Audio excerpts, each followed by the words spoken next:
IFM News. IFM News. IFM News. Lokal.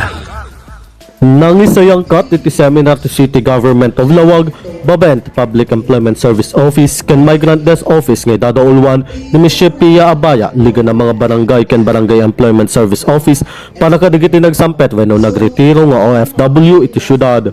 Dito ya seminar ket adaan tema bagong simula Financial Management and Entrepreneurship Seminar sa dino aditoy katagibinnulig da iti Overseas Workers Welfare Administration Regional Welfare Office 1 ngay dadaulwan ni OIC Regional Director Miss Marivic L. Mundina.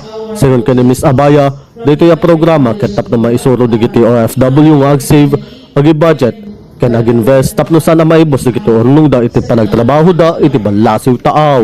Wala po, idi nagtugaw tayo ng aming MDO last July po, nagpanunuto ti anat na pintas nga programa para kadidag sampet nga OFWs, iti nag-retire or in between contracts. Dito nga programa po, ket maisuro da nga ag-save, ag-budget, ken ag-invest.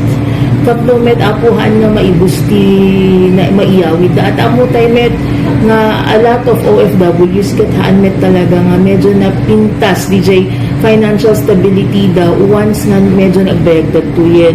Iso nga na panunod tayo dito or iso met lang knowledge ti maisuro tayo kadakwada apo nga ma-manage well DJ kwartada apo ken no mabalinda met nga invest tapno na damet long term nga pangalandan to ti kwada ti kwartada kumbaga in the long run apo. Mainaigiti daytoy impakamo ni Mr. Harold John T. Sahagon, Family Welfare Officer ti OWA Ilocos Norte Satellite Office, adaytoy ti umuna a seminar anaanga iti syudad Tilawag iti panangimataw ni Migrant Desk Officer Ms. Pia Abaya nga iso iti Financial Management and Entrepreneurship kadigiti OFW.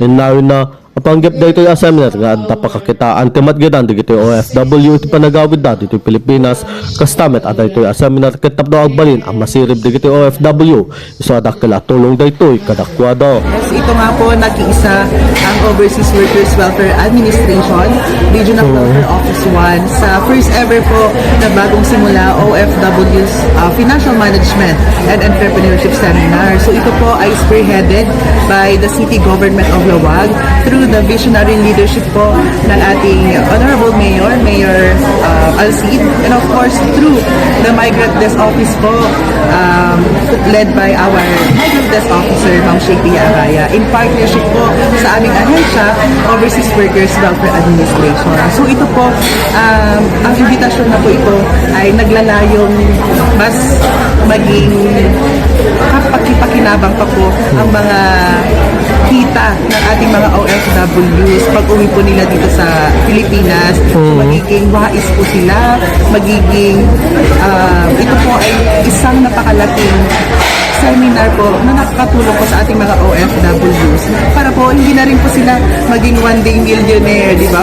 Di ba pag dito po sa Pilipinas nagiging waldas doon, waldas dito. Pero dito po sa seminar ito, malaking tulong po ito para po maturuan po sila sa pagsisave, invest, kung saan po ipupunta or ilalagay ang mga naipon nilang pera. So dito naman po sa aming part sa OWA, kami po ay nag-share or nakipagchismisan sa ating mga OFWs para po ibahagi ang ating mga programa at serbisyo para po sa kanila, mapara integration man, mapa social benefits man or mga medical assistance or para po sa ating mga education and training assistance or sa ating mga scholarship grants para po sa mga anak ng mga OFWs. Imbatad ni Mr. Sahagon ngayon binglay da kadagiti OFW digiti programa ken serbisyo apara kadakwada.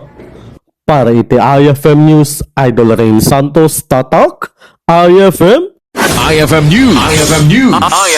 IFM News. Lokal.